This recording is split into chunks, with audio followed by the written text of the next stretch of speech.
Suara hewan malam mengisi keheningan di antara dua lelaki raja tampan. Dinginnya udara malam tak membuat keduanya untuk beranjak pulang. Kamu bilang tidak suka dengannya, tapi kenapa dia bisa menjadi istrimu? Tanya Jimin tanpa basa-basi. Dia merasa Taeyong telah menikungnya, menusuk dari belakang.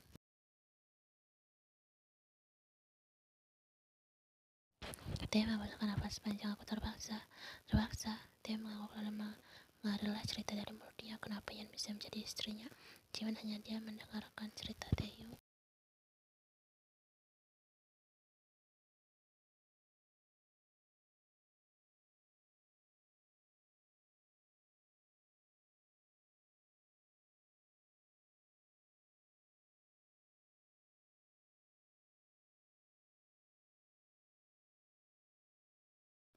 Aku gak marah, hanya kecewa. Kau itu sahabatku Taeyong. Kenapa kau tidak cerita masalahmu dari awal? Aku takut kau marah. Jimin menjadi aku yang sekali memukulmu sekarang. Pukul saja, karena aku memang pantas menerimanya. Taeyong sadar jika dirinya memang brengsek. Pernah menganggap Jimin bodoh karena menyukai Yan, namun dia sekarang malah menikah dengan wanita itu. Jimin menggeleng. Dia dan Taeyong sama-sama dewasa. Adu pukul tidak akan pernah menyelesaikan masalah.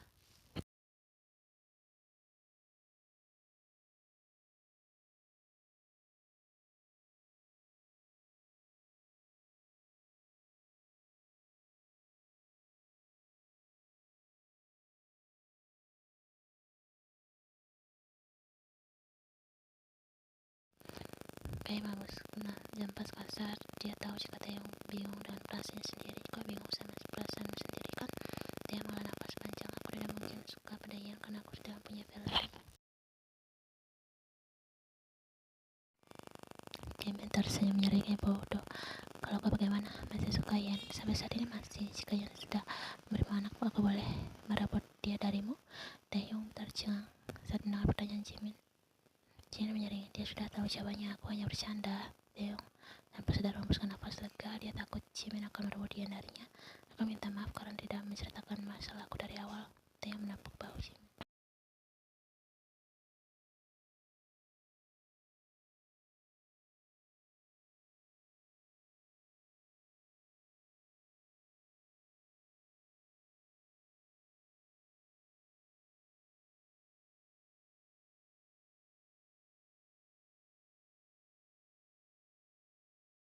Yan sudah tidur saat Taeyong tiba di rumah. Wanita itu tidur di sofa, kakinya di atas dan kepala di bawah. Yan tidur dengan mulut yang sedikit terbuka. Gaya tidur yang sangat jelek batin Taeyong.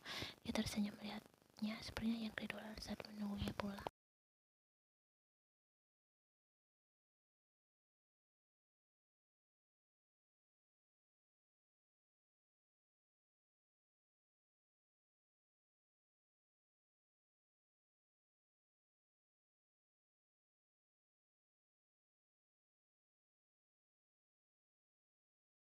Ia menempelkan wajah dan kedua telapak tangan ke kaca mobil di sampingnya. Wanita tapak pun yang dia lihat semua berwarna putih. Jalanan beberapa pohon dan toko-toko kecil yang berada di pinggir jalan semeter putih karena tertutup salju. Ia menatap takjub.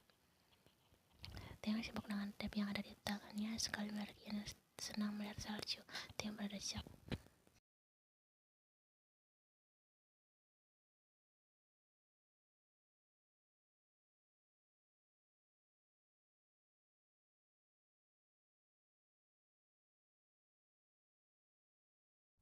Aku malas, tapi saya tidak. Bukan urusanku. Kalau Tuhan sedang bekerja, apa saya boleh pergi jalan-jalan sendiri? Tanya Yan penuh harap. Tidak boleh.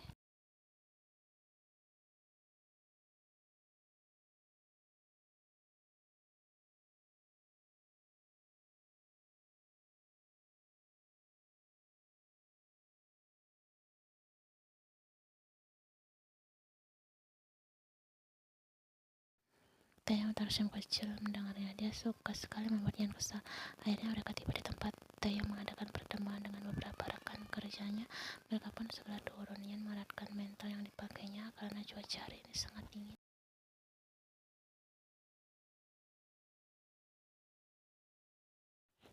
Mulut Yan sedikit menganga lebar saat memasuki gedung yang menjulang tinggi di hadapan perusahaan Taeyong. Setelah lagi itu, mereka perusahaan terbesar di Korea Selatan. Taeyong sangat kaya. Sepertinya harusnya tidak akan habis selama 7 turunan.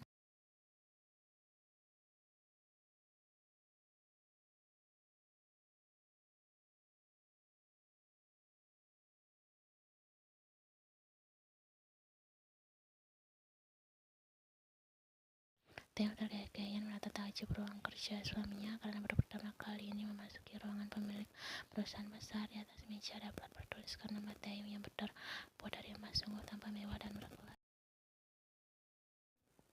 Taeyong meraih bahu Yan agar menghadapnya. Tunggu di sini, mana sampai rapatku selesai. Mengerti? Ya tuanku, jawab Yan malas. Taeyong mengulurkan tangan. Yan pun menatapnya bingung. Apa?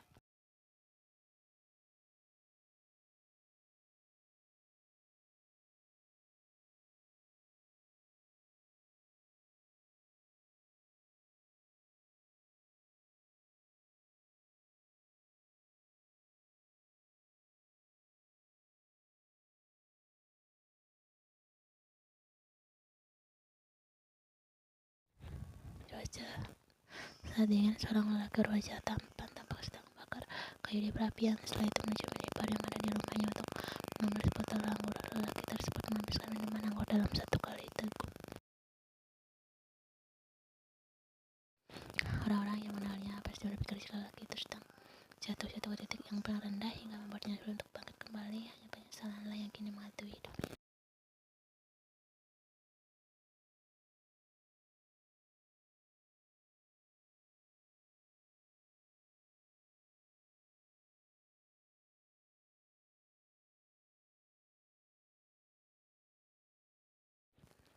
Kalau kenapa? Devon tidak tega melihat kondisi Tobin yang seperti mayat hidup. Memangnya aku kenapa?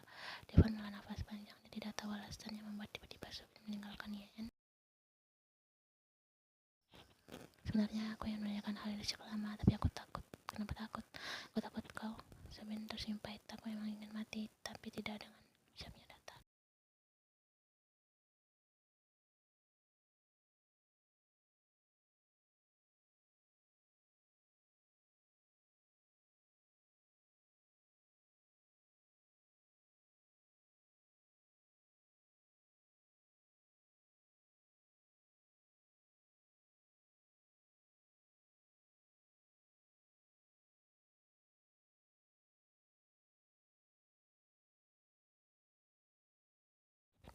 Yan menatap takjub bangunan yang menjulang tinggi di hadapan Namsan Tower. Yan masih ingat jelas Junpei dan Kim Chandi pernah pergi berkencan di sana. Mereka romantis sekali. Namun nasibnya tidak sama seperti Junpei dan Chandi karena Taeyong dari tadi terlalu sibuk dengan ponselnya.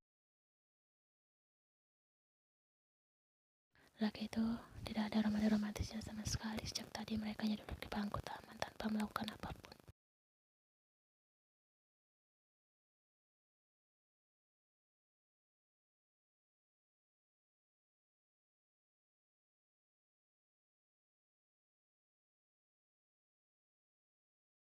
Boleh, ternyata Yan penuh harap jika Taeyong dalam berizin Yan akan nekat pergi sendiri. Tidak, tapi saya ingin naik. Yan merengek. Saya bisa pergi sendiri jika tuan tidak mau. Boleh ya? Taeyong menarik nafas panjang. Sebenarnya dia takut ketinggian, tapi tidak mungkin menimberkan pergi sendiri. Tiba-tiba dia berdiri meninggalkan Yan begitu saja. Yan mendengung sesaat melihatnya. Taeyong tiba-tiba berhenti melangkah karena Yan tidak juga menyusulnya. Kamu menunggu digendong. Ia tersenyum lebar, berlari kecil menyusul Taeyong. Terima kasih. Tanpa sadar dia mengalungkan tangannya di lengan Taeyong.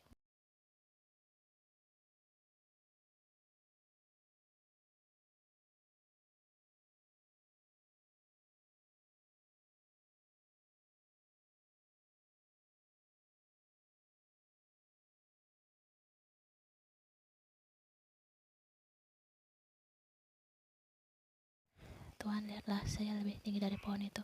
Taeyong masih diam. Keringat dingin mulai turun membasahi pelipisnya. Kepala sedikit pusing dan nafas mulai satu-satu. Tuan, coba. Keningnya berkerut. Dia baru menyadari jika wajah Taeyong pucat. Bukan apa-apa. Tanya yang khawatir. Taeyong mencoba tersenyum. Aku tidak apa-apa. Jawabnya terbatas.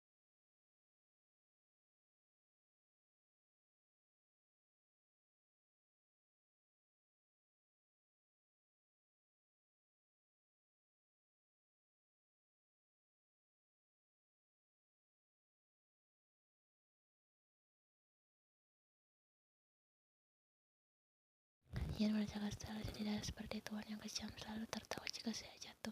Dia berusaha membuat Taeyong agar lebih tenang. Taeyong tersenyum bukan menyeringai seperti biasa. Karena kamu bodoh, maka ada orang jatuh di tempat yang sama. Saya tidak bodoh, hanya sedikit bocor. Ucap Yan dihasil ceringiran di wajahnya.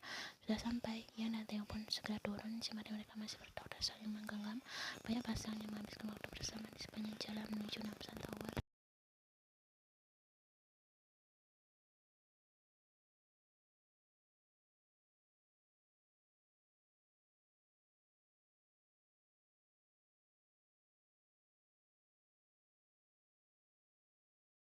Tidak jauh dan cepat yang terkekeh geli mendengarnya. Anak perempuan sedang makan selesai kentang goreng yang tanpa sadar menelan air liur saat melihatnya. Sepertinya makanan itu enak.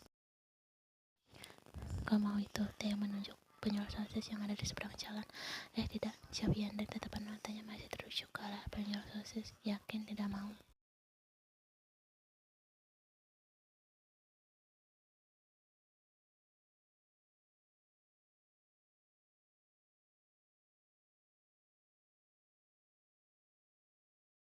Uangku nggak akan habis untuk membeli makanan itu. Yan, aku tahu kau ingin.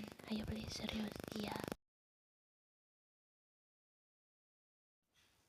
Benarkah? Tanya lagi. Jika bertanya lagi akan kulindingkan kau di salju. Ancam Taeyong karena Yan terus saja bertanya. Terserah kamu, kata Yan senang.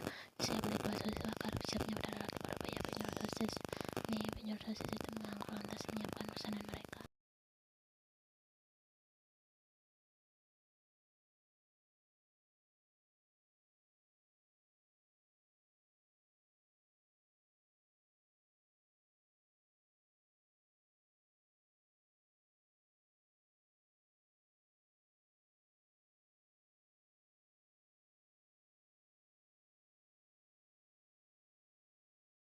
Dia mulai sosis milik. Ia lalu meniupnya pelan. Jika mau makan, nitip dulu. Ia tertegun. Kenapa Taeyong hari ini sangat baik? Apa lelaki itu kemasukan arwah Dewi Kuan Yin? Kenapa? Tanya Taeyong. Karena jangan diperhatikan. Biasanya Tuan kan jahat pada saya. Alis Taeyong terangkat sebelah. Jahat bagaimana? Yan menggaruk dengkul yang tidak gatal. Taeyong sebenarnya tidak jahat, hanya saja sangat menyebalkan. Apa? Tanya Taeyong tidak sabar menunggu jawabannya.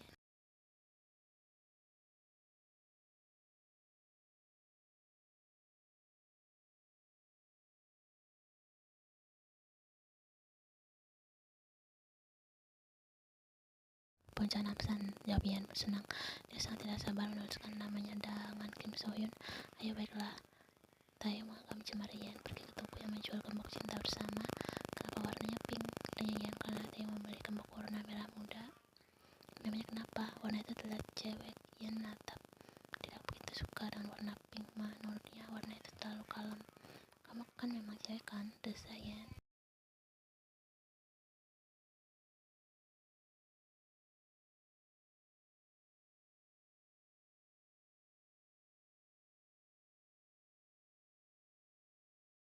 Taeyong pun memberi gembok ke Yan untuk dipasang. Yan menerima dengan setengah hati. Kedua matanya membulat saat melihat tulisan di gembok itu. Loh, tulisan kok begini? Memangnya kenapa? Taeyong telah menuliskan namanya dan Yan di sana.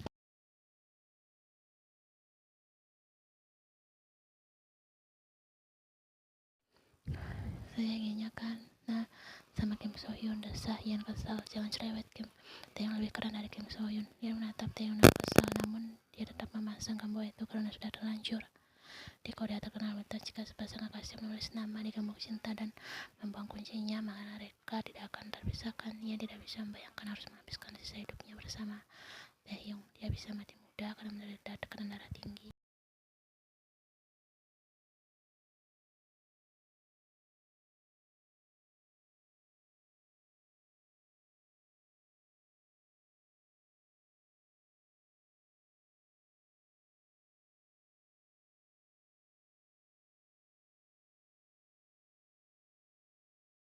Yan menguap karena udara mulai mengantuk. Taeyong pun melihat jam mereka ada pergelangan tangan kiri. Jam 9 malam waktu Korea Selatan. Sebaiknya mereka segera pulang karena Taeyong tidak ingin mati membeku karena kedinginan. Sudah puas belum? Yan mau pulang sekarang. Yan kembali mengangguk tanpa sengaja melihat anak-anak laki-laki menggigil kedinginan. Yan pun melepas syal yang dipakainya lalu memakaikan ke anak itu.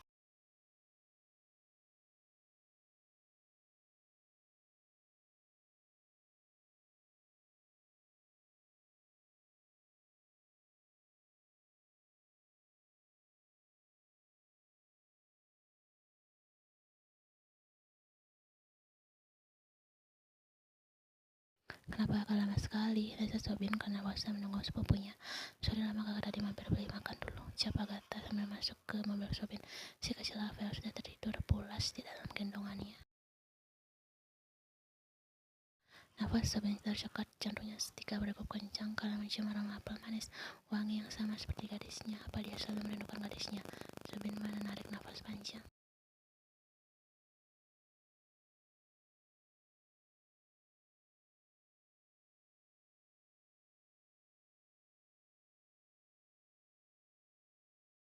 Are you okay? Sobin menarik nafas dalam-dalam. Yes, I'm okay.